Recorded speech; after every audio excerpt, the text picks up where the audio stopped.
नमस्कार, स्वागत है आपका रिपोर्ट भारत में। तो भाजपा जो है प्रदेश में है और बात करें नागौर की तो वहाँ पे सांसद है हनुमान बेनीवाल, जो दावा करते हैं कि वो ज़मीनी लोगों से बहुत ज़्यादा जुड़ाव रखते हैं, लेकिन ऐसे शासन में संतों के साथ जो है बहुत ज़्यादा दुर्व्यवहार किया जा रहा है। हालिया मामला जो है राजस्थान के नागौर का है, जहाँ पे एक मेले के दौरान पशु मेले के दौरान वहाँ पे गौ तस्करी का मामला सामने आया, जहाँ पर हुआ ये कि गौ सेवकों ने कोशिश की, प्रयास किया उन गौ तस्करी को रोकने का, तो बजाय प्रशासन ने तस्करों पर कार्रवाई करने के इन पर लाठीचार्ज कर दिया। तो अभी मेरे साथ मौजूद हैं स्वामी गोपाल ग्वालानंद सरस्वती जी। तो आज हम इन्हीं से जानेंगे पूरा मामला क्या है और किस तरह से जो है इनके साथ दुर्व्यवहार किया गया। और जो साध्वी हैं, कहा जा रहा है कि उनके साथ भी ऐसा व्यवहार किया गया कि उनको रात को 2 बजे तक जो है पुलिस चौकी में रखा गया और उस दौरान कोई भी वहां पर महिला पुलिसकर्मी मौजूद नहीं थी और उनके साथ अपशब्दों का इस्तेमाल जो है प्रशासन ने उनके साथ किया।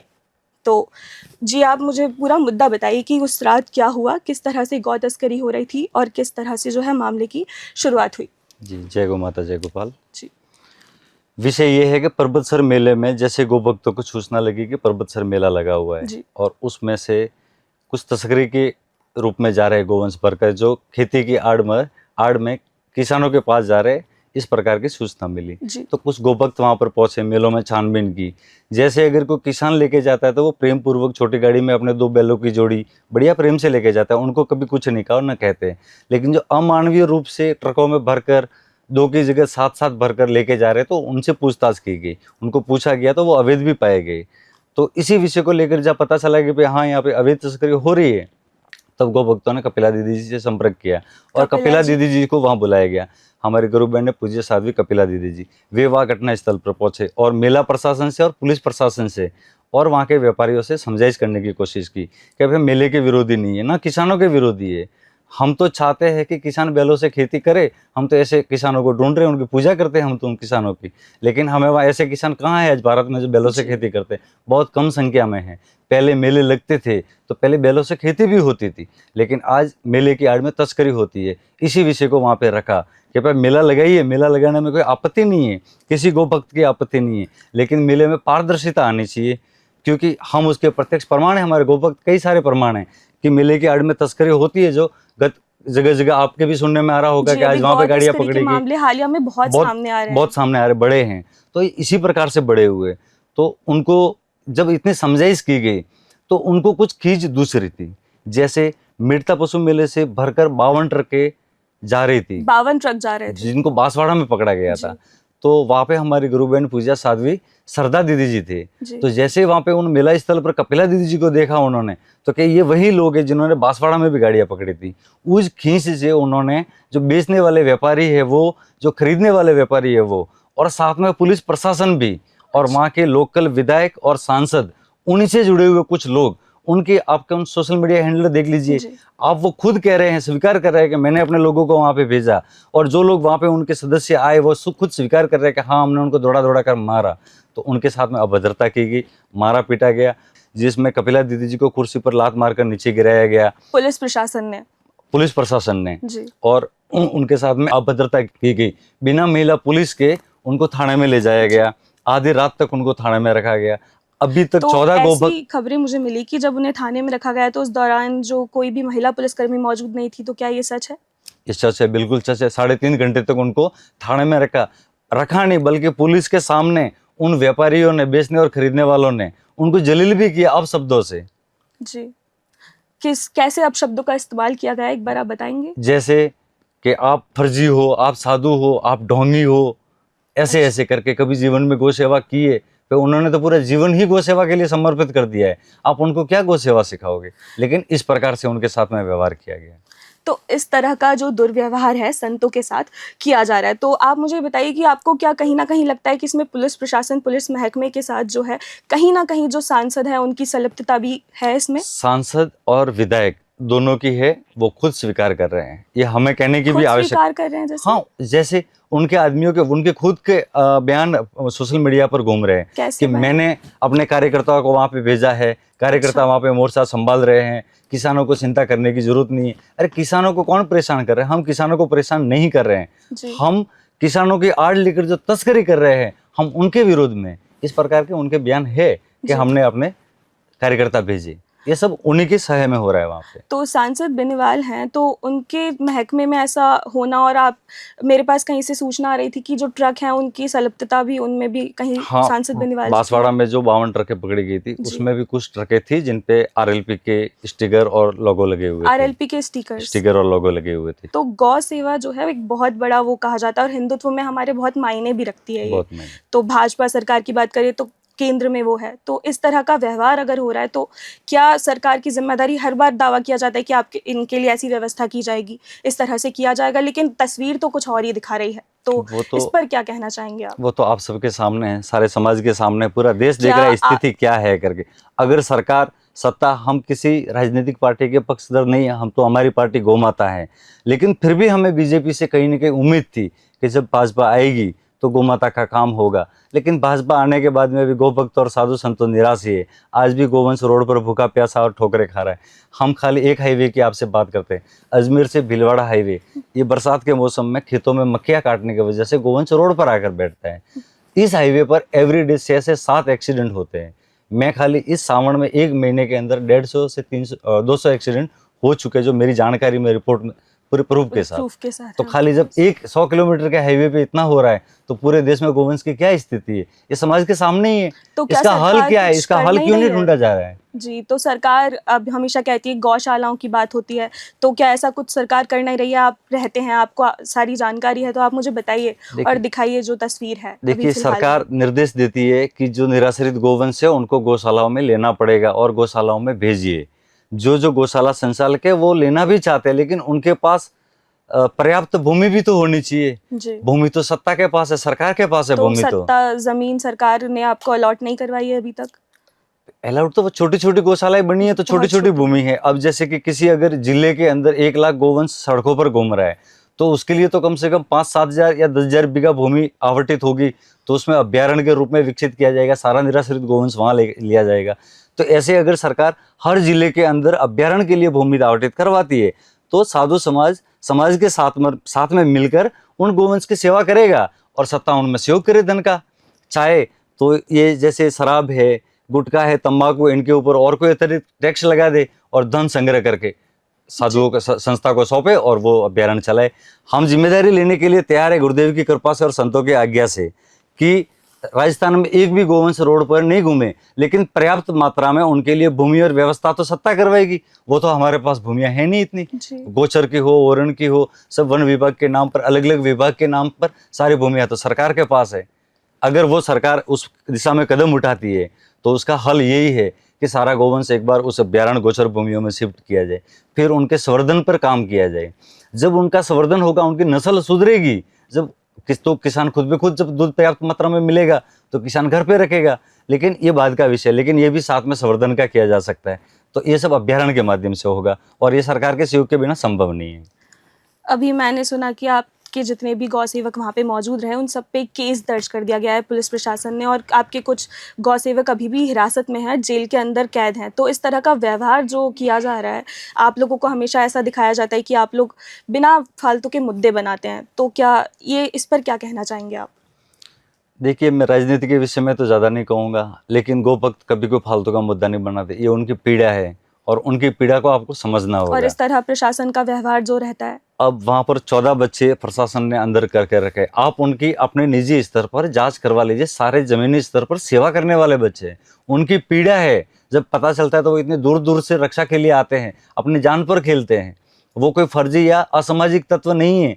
आप उनकी ठीक से पहचान कीजिए, वो सेवा करने वाले, ये उनकी पीड़ा है। आप उनकी पीड़ा को समझिए, वो क्यों आएंगे सड़कों पर। जी, तो अब मैं को ये बताइए कि इसका क्या हल है? सरकार को क्या ऐसा करना चाहिए कि जो ये समस्या है इसका हल निकल सके? अब जैसे कि सरकार ने तो अभी भी कुछ दिन पहले भी को आदेश जारी किया कि सारा गोवंश गौशालाओं में लिया जाए, लेकिन वो लेंगे कहाँ पे? उनके पास भूमि पर्याप्त नहीं है ना। हमने आपको पहले भी कहा कि इसका हल एक है, यहाँ से शुरुआत हल की हो सकती है। ये एक नहीं है, हल अनेक विषयों से हल निकलेगा, लेकिन शुरुआत यहाँ से हो सकती है कि जितना गोवंश है उनको रोड से हटाकर गोचर भूमि में शिफ्ट करने के लिए हर जिले में जो सामाजिक संस्था है, जो साधु संत है, जो गौशाला संस्था है, जो बढ़िया सेवा करते हैं, उनको चिन्हित करके उनको वो भूमि सौंपनी पड़ेगी और फिर उनको धन से, मन से सहयोग करना पड़ेगा।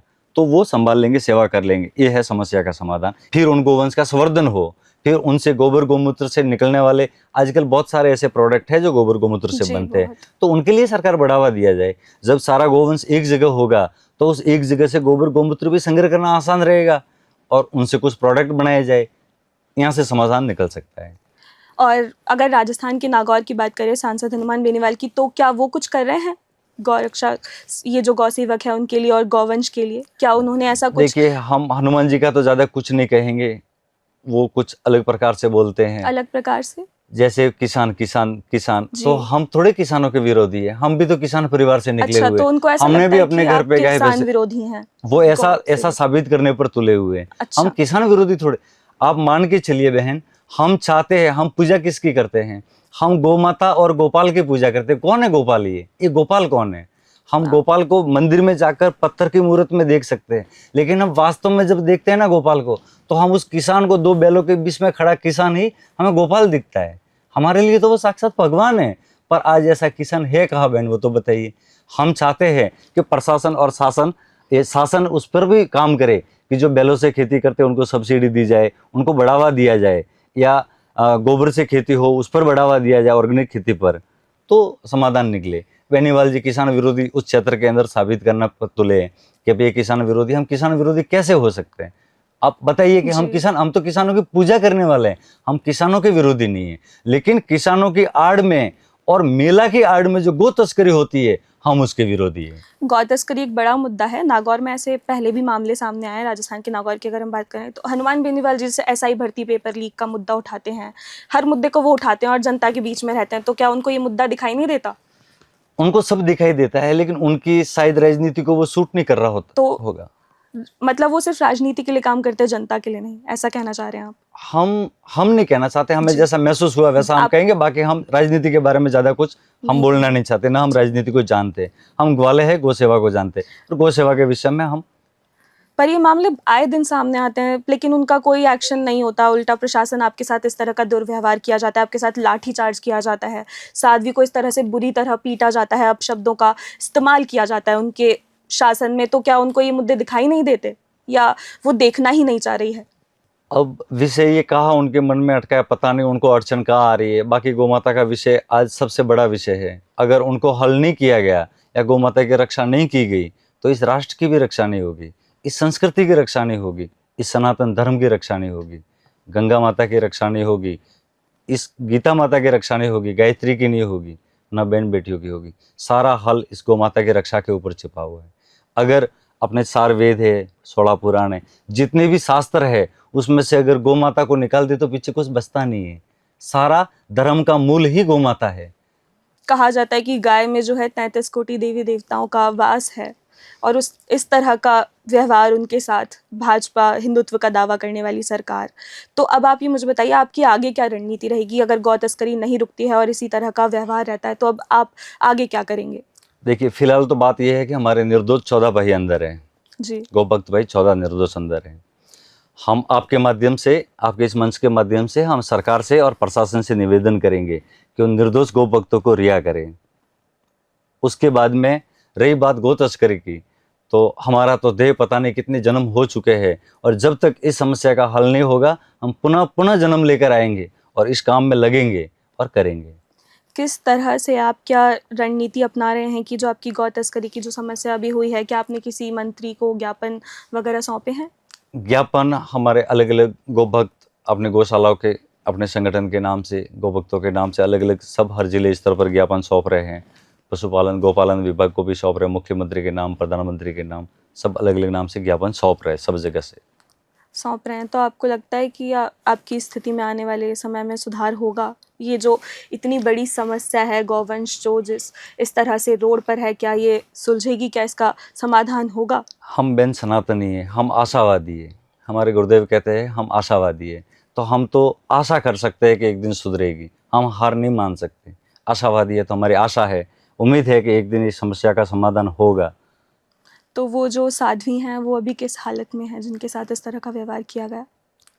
दीदी जी नहीं, स्वस्थ ठीक है, थोड़ी उनको घुटने में चोट आई थी, थोड़ा पुलिस प्रशासन ने मारा था इस वजह पुलिस से, इस प्रशासन कारण से उनके घुटने में चोट आई? चोट पहले से उनके घुटने में दर्द है, फिर उनकी कुर्सी को लात मारा गया, वो नीचे गिरे तो वो थोड़ा अपना श्वास लाभ ले रहे हैं। अभी, और 14 जो हैं हिरासत में हैं, सब पर केस दर्ज है। उनको फटाफट बाहर निकाले तो संतों की जैसी आज्ञा होगी, तो अगर जरूरत पड़ी तो पर्वतसर के अंदर सारे गोभक्त इकट्ठे होंगे लाखों की संख्या में, और जरूरत पड़ी तो जयपुर के अंदर इकट्ठा होंगे। राजस्थान के खाली पर्वतसर मेले की बात नहीं है, ये मेले जहाँ पे भी राजस्थान में लगते हैं, हम हर मेले की बात करते हैं कि मेले के आड़ में तस्करी नहीं हो। हम किसी भी मेले के विरोधी नहीं है।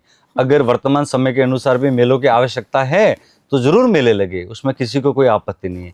लेकिन मेले की आड़ में जो तस्करी हो रही है उस विषय को लेकर जैसे संतों की और गुरुदेव भगवान की महापुरुषों की आज्ञा होगी, बहुत जल्दी जयपुर के अंदर लाखों की संख्या में गोभक्त आएगा। और उससे पहले अगर सरकार कुछ समाधान निकाले तो ठीक रहे। मध्य प्रदेश की सरकार ने बहुत काम किया है, तो हाँ, ऐसा सुनने में आ रहा है कि बहुत काम हो रहा है। और वहाँ मध्य प्रदेश में भी मध्य प्रदेश शासन द्वारा स्थापित एक गो अभ्यारण्य है, जिसको पथमेड़ा गौशाला, विश्व की सबसे बड़ी गौशाला है पथमेड़ा गोदाम, वो पथमेड़ा को सौंपा गया। पथमेड़ा के माध्यम से हमारे गुरुदेव भगवान ने भी वहाँ पे बहुत काम किया है, बहुत सेवा में। जब वो सौंपी गई तब वह 2000 गोवंश था। जब मध्य प्रदेश शासन के पास था तब वह गोवंश की मृत्यु दर बहुत अधिक थी। जैसे ही पथमेड़ा गोदाम को सौंपा गया तो आज उसमें 7000 संख्या हो चुकी है, मृत्यु दर ना के बराबर हो चुकी है। वहाँ का आपको एक भी गोवंश कमजोर नहीं मिलेगा। वहाँ का सत्ता का धन का सहयोग मिलता है और तन और मन का साधु समाज का, और समाज के माध्यम से वहाँ पे बेहतर सेवा हो रही है। और उसको देखकर हमें ऐसा लगता है कि मध्य प्रदेश में सहयोग ठीक ठाक मिल रहा है। ऐसे ही मिलते रहे तो मध्य प्रदेश में एक दिन धीरे धीरे गोवंश की समस्या का समाधान हो सकता है। ऐसे ही राजस्थान के भी हर जिले के अंदर गो अभ्यारण्य बने, तो उस गो अभ्यारण्य के माध्यम से गो संवर्धन, उसके वो प्रोडक्ट जो भी बने उसके माध्यम से धीरे धीरे एक स्टेप बाय स्टेप समाधान निकल सकता है। तो गौ तस्करी जो है बहुत भयावह है गौवंशों की अगर हम बात करें, तो आप मुझे ना एक बार, मैं चाहती हूँ कि आप जनता को बताएं कि गौ तस्करी के बाद उनके साथ क्या किया जाता है, किस तरह से क्या उनकी हालत की जाती है। आप एक बार ये बताएं जिससे लोगों को इसके बारे में पता चले और वो जागरूक हों। बहन, सबसे क्रूरता से गोमाता को काटा जाता है। ये सब लोग आप सुन रहे हैं, ध्यान से सुनिए। सबसे क्रूरता से गोमाता को काटा जाता है। किसी मुर्गे को, बकरे को, किसी भी प्राणी को जब काटा जाता है ना, तो उसको पट से काट दिया जाता है। लेकिन जब गोवंश को काटा जाता है तो उसको 7 दिन भूखा रखा जाता है, फिर उसके ऊपर खोलता खोलता गर्म पानी डाला जाता है, जिंदा रहते उसकी चमड़ी को निकाला जाता है, फिर खून के लिए उल्टा लटकाया जाता है। इस प्रकार से उसको तड़पा तड़पा कर मारा जाता है। बहुत क्रूरता से गोवंश की मौत होती है। हम हर किसी से प्रेम करते हैं, लेकिन उसमें सबसे अधिक क्रूरता से गोवंश को काटा जाता है। कौन होंगे ये लोग जो इस तरह की क्रूरता, इस तरह की तस्करी को अंजाम देते हैं? ये हमेशा से रहे हैं, हर युग से रहे हैं, लेकिन वर्तमान समय में इनकी संख्या थोड़ी ज़्यादा बढ़ गई है और गोवंश की हत्या भी ज़्यादा बढ़ गई है। इतनी हत्या तो आज़ादी से पहले नहीं होती थी, उतनी हत्या और उतने कत्ल खाने आज़ादी के बाद खुल चुके। तो क्यों की जाती है उनकी हत्या? उनकी हत्या उसका कारण रहती है? उसका कारण उनकी चमड़ी से कुछ प्रोडक्ट बनते हैं महंगे महंगे। उनकी हड्डियों से प्रोडक्ट बनते हैं, उनका मांस उपयोग में लिया जाता है, उनकी चर्बियों से प्रोडक्ट बनाए जाते हैं, उनके शरीर का एक एक अंग बेचा जाता है, उससे पैसा बनाया जाता है, और उसी पैसे से हम इस देश को पाला जाता है। गोवंश के खून से कमाया हुआ पैसा से ये देश पल रहा है। कैसे प्रगति होगी इस देश की? संभव ही नहीं है। ये भारत है, भारत गांवों से बनता है, और गांव बैलों से बनता है, गोमाता से बनता है, खेती से बनता है, गोवंश से बनता है गांव, और उस गांव से ही भारत बनता है। तो भारत आपको दिखता है कि? हमें तो नहीं दिखता कि ये भारत है। ये कुछ इंडिया जैसा हमें दिखता है। भारत के अभी तक हमें ढंग से दर्शन नहीं हुए। कितनी अच्छी बात इन्होंने कही कि इस तरह हमें इतना पूज्य दर्जा दिया गया है। बात करें हिंदू बहुल आबादी की तो 70% है, लेकिन इस तरह का व्यवहार जो है गौ माता के साथ, उनके साथ किया जाता है। और मेरे सुनने में कई बार ऐसा आता है, मैं सोशल मीडिया पर खबरें पढ़ती हूँ कि जिहादी मानसिकता एक इसके पीछे बहुत बड़ा कारण है कि गौवंश की इस तरह से जो है, इस तरह से उनके साथ क्रूरता की जाती है। अगर बात करें तो ईद पे कई से ऐसे वीडियोस भी सामने आते हैं, बंगाल की बात करें हम, वहाँ से कई आते हैं। तो क्या ये एक वजह है इन चीज़ों के बढ़ने की? ये आपको दिखाना चाहते हैं वजह। आप मान के चलिए कि वो आपको एक जहाँ जहाँ पे उनकी संख्या ज़्यादा हो चुकी है वहाँ पर वो खुलेआम गोमाता को काटते हैं, और वहाँ पे हिंदू भी खुलेआम काटे जा रहे हैं। जहाँ जहाँ पे भी गोवंश कम होगा वहाँ पे सनातनी मारा जाएगा, काटा जाएगा। ये बात सत्य है। बंगाल, केरला, कश्मीर, आप उस जगह का प्रमाण, आसाम, वहाँ से आप देख सकते हैं, ये प्रमाण है। जहाँ जहाँ गोवंश कम हुआ वहाँ वहाँ पे सनातनी खत्म होगा। तो जिहादी मानसिकता का भी कहीं ना कहीं योगदान रहता है ऐसी हरकतों में, और सरकार क्यों? देखिए, जहाँ तक हमारा मानना है कि जिहादी मानसिकता ही इसी के पीछे है, लेकिन जब से ये मोदी जी की सरकार आई है तब से, और गौ भक्तों की जब से जागरूकता बढ़ी है सोशल मीडिया के माध्यम से, एक दूसरे के संपर्क के माध्यम से, तब से उन्होंने फ्रंट पर आकर गौ तस्करी करना बंद कर दिया है। और कुछ अपने ही समाज में से उन्होंने पैसों के माध्यम से उनके साथ में मिलाकर उनके हाथों अब तस्करी करवाते हैं। मतलब वो उनको जहाँ चाहते वहां तक उनको डिलीवरी देते हैं, वो खुद अब तस्करी में ज्यादा आगे नहीं आते। तो इन लोगों की ऐसी मानसिकता क्यों है? जब हम बात करते हैं सांप्रदायिक सौहार्द की, इन चीज़ों की, तो हमारे जो आस्था वाली चीज़ें हम कहें, गौवंश हमारे लिए बहुत आस्था वाली चीज़ है, तो क्यों इस तरह का व्यवहार किया जाता है? एक धर्म को टारगेट करना कैसे सही है?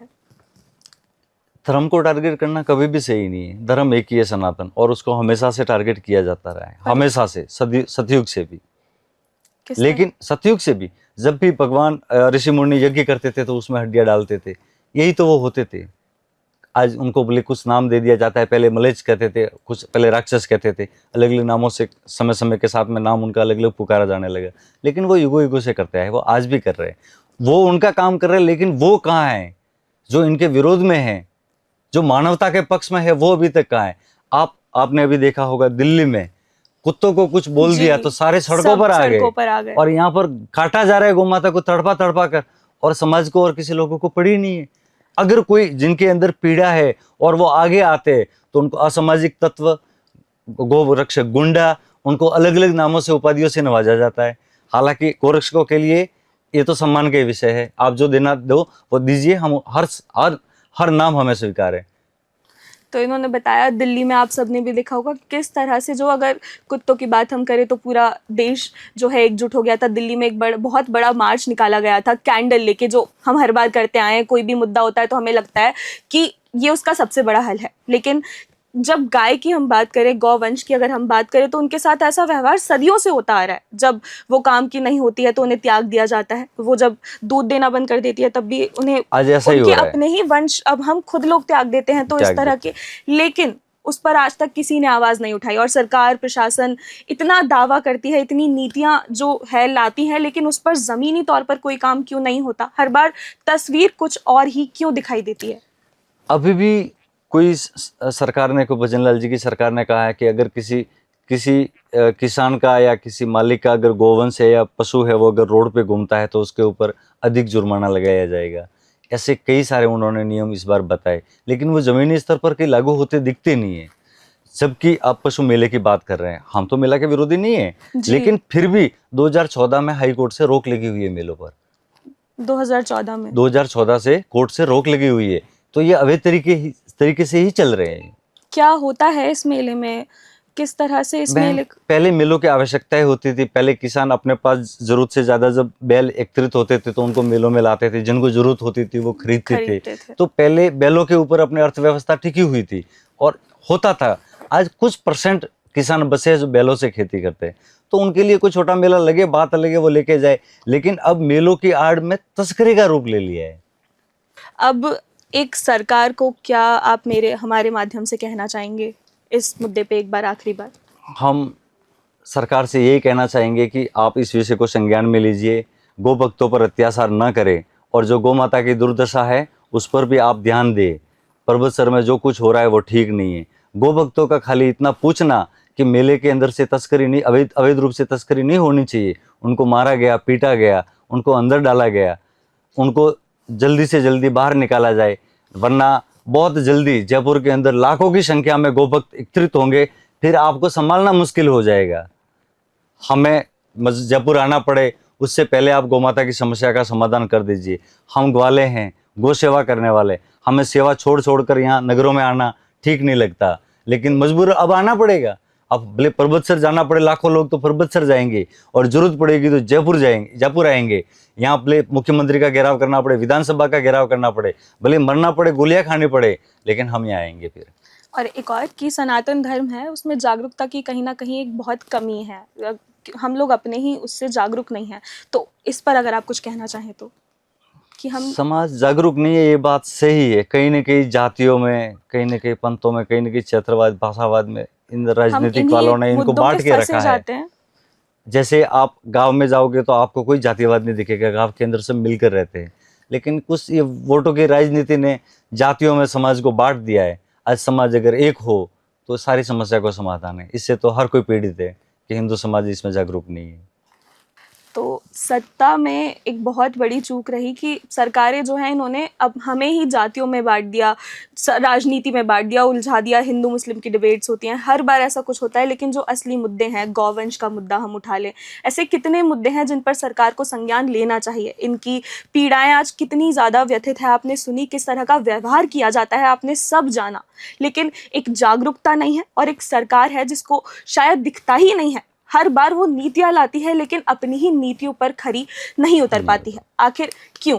और इस तरह का व्यवहार किसी भी संत या किसी भी गौ सेवक रक्षा दलों के साथ क्यों हर बार जो है इस तरह का व्यवहार किया जाता है? साध्वी को बुरी तरह अपशब्दों का इस्तेमाल करना, उनके साथ इस तरह का व्यवहार करना, और कोई महिला पुलिसकर्मी ना होने के बाद तो किसी भी प्रशासन की ये जिम्मेदारी, या फिर मैं कहूँ कि हो ही नहीं सकता ऐसा कि वो हिरासत में ले। और अगर आपने हिरासत में लिया तो वहाँ पे महिला पुलिसकर्मी क्यों नहीं थी? और क्यों आखिर जो है इस तरह जो है केस दर्ज किए गए? पर अब जब ये ज्ञापन सौंप रहे हैं, हर जगह जो है अपनी मांग को लेकर जा रहे हैं, तो इनकी मांगे आखिर क्यों नहीं सुनी जा रही है? ये भी एक बड़ा सवाल है। और इन्होंने जितनी भी बातें बताई, ये हमारे सनातन धर्म से मैं कहूँ, सरकार से मैं कहूँ, हर लिहाज से जो है बहुत ज़्यादा महत्व रखने वाली थी। तो आप इससे कितना सहमत करते हैं और कितना जागरूक मैं कहूँ इस पॉडकास्ट से हो पाते हैं, ये आपके ऊपर है।